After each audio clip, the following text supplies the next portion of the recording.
Hello साथियों, स्वागत है आपका कंपटीशन वाला यूट्यूब चैनल पर। साथियों, रेलवे ग्रुप डी 2024 की आंसर की आने के बाद हम लोग जोन वाइज कट ऑफ देख रहे हैं कि फिजिकल इफिशियंसी टेस्ट के लिए पीईटी के लिए आपकी कट ऑफ कितनी जा सकती है जोन वाइज। तो आज हम लोग मुंबई सीआर की बात करेंगे। जो मुंबई वेस्टर्न है, जो अहमदाबाद के अंतर्गत आता है, उसकी कट ऑफ हम लोग बता चुके हैं। इस चैनल पर वीडियो पड़ा हुआ है, आप उसको जाकर के जरूर देखिएगा। और अगर आप उस कैटेगरी में आ रहे हैं, आप उस जो कट ऑफ बताई गई है उस रेंज में आ रहे हैं, तो आप अपनी फिजिकल की तैयारी शुरू कर दीजिएगा।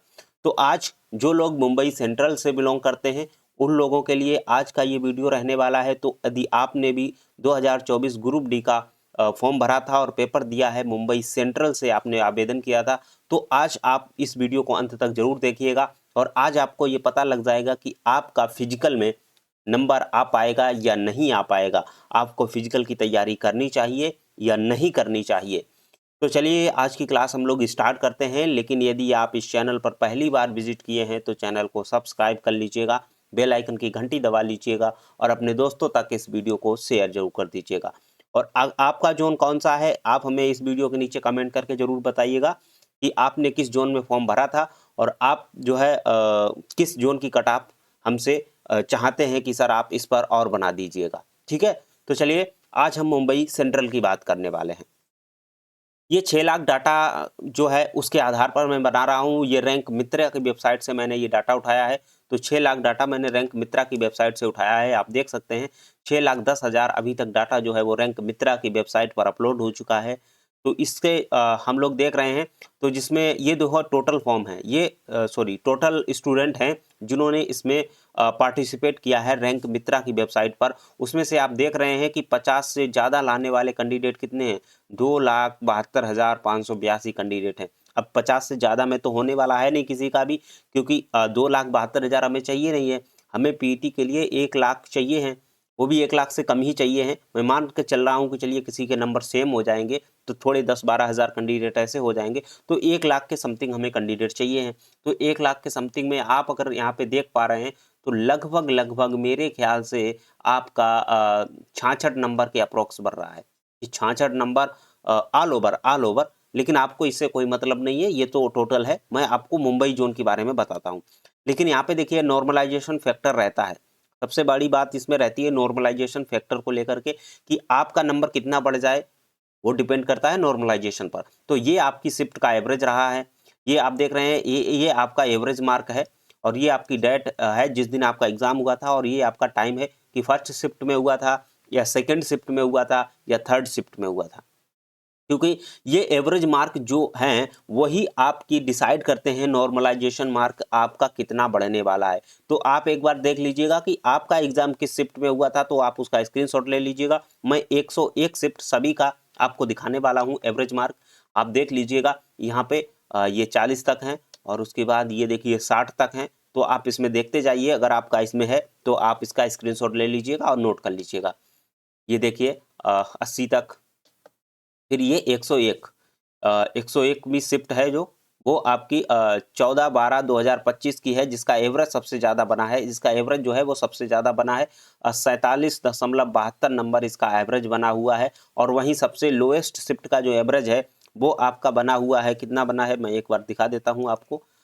उसका एवरेज जो बना है वो बना है 36.35। तो 36.35 और 47.72 दोनों के बीच का जो एवरेज अंतर है वही नॉर्मलाइजेशन नंबर बनेगा। ठीक है, वही नॉर्मलाइजेशन नंबर बनेगा। मैं थोड़ा सा आइडिया दे देता हूँ, हालांकि ऐसा नहीं है कि सिर्फ अंतर देख करके ही आपको नॉर्मलाइजेशन दे दिया जाए, नहीं। उसमें जोन वाइज नॉर्मलाइजेशन भी लगता है, शिफ्ट वाइज नॉर्मलाइजेशन भी लगता है। ये सब चीज़ें उस पर डिपेंड करती हैं, लेकिन थोड़ा सा आइडिया हम ले लेते हैं कि आपका जो है वो कितना जा सकता है नॉर्मलाइजेशन। तो आप देख लीजिएगा कि आपकी शिफ्ट का आपके शिफ्ट का एवरेज क्या है। ठीक है, आपकी शिफ्ट का एवरेज क्या है, अगर आप उस एवरेज को देख लेते हैं और उसके बाद हाईएस्ट एवरेज क्या है, तो मैक्सिमम एवरेज कितना रहा और मिनिमम एवरेज कितना रहा। मैक्सिमम एवरेज हमने आपको दिखाया 47.72 नंबर है। मिनिमम एवरेज आपको पता है 36 दशमलव जो है वो 35 मार्क, अप्रोक्स 35 मार्क था, 36.35 मार्क था। तो अब इसके बीच का जो अंतर है वही मार्क आपका बढ़ने वाला है। तो अगर आप यहाँ पे देखेंगे 7, यहाँ पे देखेंगे 3, यहाँ पे आप आएंगे तो 1 और यहाँ से 1, तो 11 साढ़े 11 नंबर के अप्रोक्स आपका नॉर्मलाइजेशन में मार्क बढ़ने वाला है। सभी का नहीं, याद रखना, जिसको भी नॉर्मलाइजेशन की जरूरत है उसको 11.37 नंबर तक नॉर्मलाइजेशन में मार्क बढ़ सकता है। ठीक है ना। अब जिसका मान लीजिए किसी की शिफ्ट का एवरेज रहा 40 और किसी शिफ्ट का एवरेज रहा 45, तो 45 वाले को कम नंबर मिलेगा, 40 वाले को नॉर्मलाइजेशन में ज्यादा नंबर मिलेगा। तो यहाँ से आप समझ गए ना। तो आपका अगर मान लीजिए 44 नंबर है आपकी शिफ्ट का एवरेज और आपका नंबर भी 44 के समथिंग बन रहा है, या मान लीजिए आपका नंबर जो है वो थोड़ा सा ज़्यादा बन रहा है, तो जितना ज़्यादा आप मैक्सिमम मार्क की तरफ जाएंगे, आपके नंबर होंगे या आपकी शिफ्ट का एवरेज होगा, उतना आपका कम बढ़ेगा। ठीक है ना, याद रखेंगे। तो ये सब टोटल आपका मैं थोड़ा सा आइडिया बता रहा हूं कि आपको इतना नंबर बढ़ सकता है। अब मैं बताता हूं आपको कि मुंबई सेंट्रल में कितनी जो है वैकेंसियां आई थी और कितने लोगों ने आवेदन किया था। तो ये आप देख सकते हैं, ये आपकी रिक्तियां हैं जो आई हुई थी मुंबई सेंट्रल में, ये आपकी रिक्तियां हैं।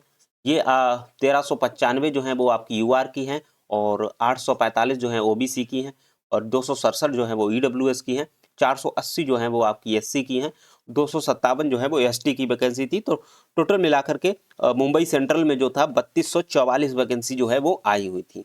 इसके बाद अगर हम पीईटी के लिए बात करें तो पीईटी के लिए कितने बच्चे पास होने हैं, तो जो कि 3 गुना बच्चे पास होने हैं, तो 4185 बच्चे पीईटी के लिए जाएंगे और वहीं जो है 2535 बच्चे जो है वो ओबीसी से जाएंगे और ईडब्ल्यूएस से 801 बच्चे जाएंगे, एससी के 1440 बच्चे जाएंगे और एसटी के 771 बच्चे ये जो है वो पीईटी के लिए जाने वाले हैं। हालांकि इसमें ऊपर वाले कैंडिडेट उसमें जनरल कैटेगरी में चले जाएंगे, अनरिजर्व में चले जाएंगे, तो कैटेगरी के थोड़े से स्टूडेंट ज्यादा जाएंगे।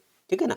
तो आवेदन कितने हुए थे, तो देखिए यूआर से टोटल आवेदन 2,27,780 आवेदन हुए थे। सबसे ज्यादा मुझे लग रहा है यूआर के आवेदन यही हुए थे अपेक्षाकृत जिस हिसाब से फॉर्म भरे गए हैं उस हिसाब से, उस रेशियो से, क्योंकि 6 लाख फॉर्म भरे गए हैं। अन्य 6 लाख में जहां फॉर्म भरे गए हैं वहां लगभग 1 लाख 1.5 लाख तक जनरल भरे गए हैं, लेकिन यहाँ पे देखिए 2,27,000 तकरीबन 2.5 लाख के आसपास कैंडिडेट यहाँ पे आवेदन कर चुके हैं जनरल के, और ओबीसी के 6,82,000। उसके बाद आप ईडब्ल्यूएस के आ जाइए तो ईडब्ल्यूएस के 90,000 कैंडिडेट आवेदन किए थे। एससी की अगर बात करेंगे तो 4,37,000 कैंडिडेट यहाँ पे आपका जो है आवेदन कर चुका है। उसके बाद एसटी की बात करें तो एसटी में भी 1,21,693 कैंडिडेट ने आवेदन किया है। ये ऑफिशियल डाटा है रेलवे का। तो टोटल मिलाकर के मुंबई जो सेंट्रल में आपका 6,39,269 फॉर्म भरे गए हैं मुंबई सेंट्रल में। ठीक है, पर सीट कंपटीशन यहाँ पे दिया गया है, लेकिन ये महत्व नहीं है, क्योंकि ये इसलिए महत्व नहीं रखता है कि आपका जो ऊपर वाले कैंडिडेट होते हैं, जो भी कैटेगरी के कैंडिडेट होते हैं ऊपर वाले, तो वो आवेदन का उसमें चले जाते हैं, यूआर में चले जाते हैं, तो उनका ये जो है, लेकिन फिर भी ये इससे ये आइडिया लगता है कि किस कैटेगरी की कट ऑफ ज़्यादा जा सकती है। ठीक है ना। तो ये हो जाएगा आपका। और उपस्थिति की मैं बात करूं तो ओवरऑल मैं 50% उपस्थिति लेकर के चल रहा हूं, सभी जोन की 50% उपस्थिति लेकर के चल रहा हूं। तो मैं मान के चल रहा हूं कि 3,19,000 या 3,20,000 के आसपास स्टूडेंट ने जो है वो आपकी परीक्षा दी थी मुंबई सेंट्रल से। ठीक है ना। अब हम बात करते हैं उस चार्ट पर जिससे हमें कट ऑफ निर्धारित करनी है।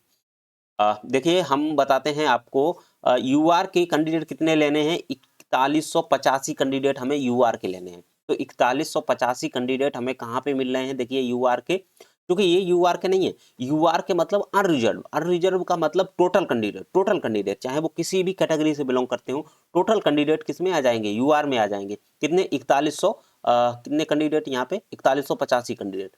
तो 4185 कैंडिडेट अगर आप 70 के आसपास देखेंगे तो मुझे लग रहा है 75 में तो मिल नहीं पा रहे, 75 में तो 43 जो है 23 12 मिल रहे हैं। लेकिन अगर आप इसको थोड़ा सा और 2-3 नंबर डाउन करोगे तो निश्चित रूप से आपको 4100 कितने हाँ 4185 कैंडिडेट आपको मिल जाएंगे। 4185 कैंडिडेट कहाँ पे मिलेंगे, तो मैंने जो कैलकुलेशन किया है, देखिए मैंने जो कैलकुलेशन किया है वो आपका 71 नंबर के आसपास इतने कैंडिडेट मिल जाएंगे। ठीक है, उसी प्रकार से आप आएंगे ओबीसी में, मैंने कैलकुलेशन कर रखा है पहले से, ईडब्ल्यूएस में भी और एससी में भी और एसटी में भी। तो मैं आपको अपनी कैलकुलेशन बता देता हूं, हालांकि इसके पीछे कैलकुलेशन करने में बहुत ज्यादा समय लगता है, तो मैं आपको सीधा रिजल्ट बताता हूं, कैलकुलेशन मैंने पहले से ही कर रखी है। ठीक है ना, क्योंकि बहुत सारी चीज़ें देखनी पड़ती हैं कि कितने कैंडिडेट यूआर में चले गए, कितनी कैंडिडेट एससी के यूआर में चले गए, कितने एसटी के, कितने ओबीसी के, उसके बाद बचे हुए कैंडिडेट कितने हैं। ये सब चीज़ों का अंतर लेकर के, एवरेज लेकर के तब जाके कहीं कट ऑफ बनती है। ठीक है, तो मैं इस डाटा के आधार पर आपको कट ऑफ बताने वाला हूं, जिसमें आप देख रहे हैं मुंबई सेंट्रल का 83,000 स्टूडेंट ने पार्टिसिपेट किया। कितना? 83,000 स्टूडेंट पार्टिसिपेट कर चुका है। 3,20,000 जो हम मान के चल रहे हैं कि जिसने फॉर्म भर के परीक्षा दी थी। ठीक है ना, तो चलिए मैं आपको अब कट ऑफ बता देता हूँ, ज़्यादा समय आपका नहीं लेंगे और सीधा आपको हम कट ऑफ बताने वाले हैं। तो देखिए, अगर आप यूआर से हैं और 71 प्लस माइनस 2 नंबर आपके भर रहे हैं तो आप निश्चित रूप से पीईटी की तैयारी कर सकते हैं। पीईटी की तैयारी आप कर सकते हैं अगर आप यूआर से हैं और 71 प्लस माइनस 2 नंबर हैं तो आप पीईटी की तैयारी शुरू कर दीजिएगा। ठीक है, और अगर आप चाहते हो तो यहाँ पे 71 नंबर से 72 नंबर भी मैं ले सकता हूँ। 72 नंबर आप कर लीजिएगा, 72 नंबर कर लीजिएगा, क्योंकि 72 नंबर सेफ रहेगा, क्योंकि 71 दशमलव कुछ निकल के आया था, तो आप सेफ रहने के लिए 72 नंबर ले लीजिएगा। ठीक है, डाटा 72 नंबर ले लीजिएगा।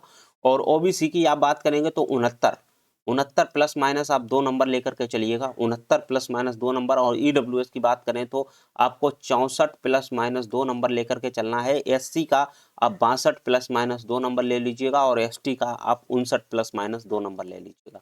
ठीक है, इतनी ही कट ऑफ आपकी जाने वाली ही पीईटी के लिए। तो यूआर की 72 और ओबीसी की 69, ईडब्ल्यूएस की 64, एससी की आपकी 62 और एसटी की आपकी 59। ये कट ऑफ आपकी रहने वाली है पीईटी के लिए। 1-2 नंबर इधर उधर हो सकता है। ठीक है ना, अगर मैं फाइनल की बात करूंगा तो फाइनल की आपकी मुंबई जो सीआर है, मुंबई सीआर, क्योंकि हम ये किसकी बता रहे हैं, तो मुंबई सीआर की मैं ये बता रहा हूँ कट ऑफ, मुंबई सीआर। ठीक है ना, सेंट्रल रीजन वाले। अब फाइनल में अगर आपको जाना है तो 5 से 6 नंबर आप ले लीजिएगा, ज़्यादा नहीं जाएगी, 5 से 6 नंबर ही बढ़ेगी। प्रत्येक कट ऑफ कैटेगरी में अगर आपके 5 से 6 नंबर हैं तो निश्चित रूप से आपका फाइनल हो जाएगा, क्योंकि जहाँ कट ऑफ ज़्यादा पहले से ही चली जाती है तो वहाँ पे जो नंबर है वो इंक्रीज बाद में कम होते हैं, और कट ऑफ जहाँ कम जाती है वहाँ पे नंबर ज़्यादा इंक्रीज हो जाते हैं, क्योंकि नीचे क्या होता है, घनत्व ज़्यादा होता है, ऊपर घनत्व कम होता है। ठीक है ना, तो इन सब चीज़ों को ध्यान में रख करके ही कट ऑफ बनाई जाती है।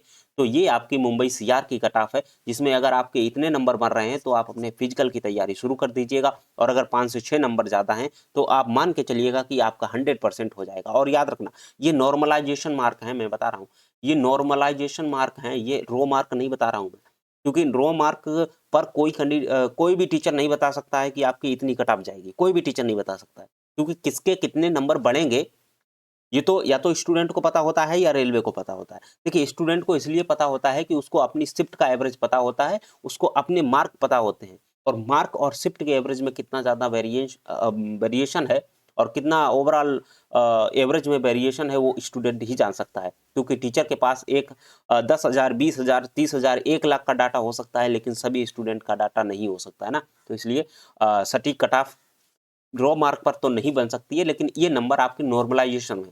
ठीक है, अब मान लीजिए किसी एसटी कैंडिडेट के 49 नंबर हैं, जिसको 10 नंबर मिल गए तो 59 हो जाएंगे, वो पहुंच जाएगा। लेकिन अभी 49 पे लोग कहेंगे कि उसका होने वाला ही नहीं है, बिल्कुल नहीं होने वाला है। मैं भी कह रहा हूँ 49 नंबर पे नहीं होगा, लेकिन नॉर्मलाइजेशन में उसके 10 बढ़ जाएं, 11 बढ़ जाएं तो उसका हो जाएगा। ठीक है ना, तो आप अपना देख लीजिएगा कि आपका नॉर्मलाइजेशन में क्या इतने नंबर होने वाले हैं। अगर आपके इतने नंबर होने वाले हैं तो आप अपने पीईटी की तैयारी आज से ही शुरू कर दीजिए, क्योंकि रेलवे में पीईटी बहुत ज़्यादा महत्व रखती है। पिछली बार देखा गया था लगभग 20-22% स्टूडेंट कहते थे पीईटी में फेल हो रहे थे, वो भी किसमें, बेट वाले में। ठीक है, बेट वाले में ज़्यादा फेल हो रहे थे, और वहीं रनिंग में तो फेल होते ही हैं, वो तो स्वाभाविक है कि रेलवे के स्टूडेंट रनिंग वगैरह कम करते हैं। तो इस सब चीज़ों का अपना ध्यान रखिएगा और पीईटी की तैयारी शुरू कर दीजिएगा। बाकी अगर आप मुंबई सेंट्रल से हैं तो आज का ये वीडियो आपको बहुत पसंद आया होगा, और अगर आप मुंबई सेंट्रल से नहीं हैं, किसी और जोन से हैं, तो आप हमें कमेंट करके बताइएगा कि सर आप इस जोन की कट ऑफ और बता दीजिएगा, तो मैं उस जोन की कट ऑफ भी आपके सामने प्रस्तुत कर दूंगा। ठीक है ना, तो चलिए मिलते हैं फिर ऐसे ही किसी वीडियो में, तब तक के लिए बने रहिए कॉम्पिटिशन वाला यूट्यूब चैनल पर। Thank you very much.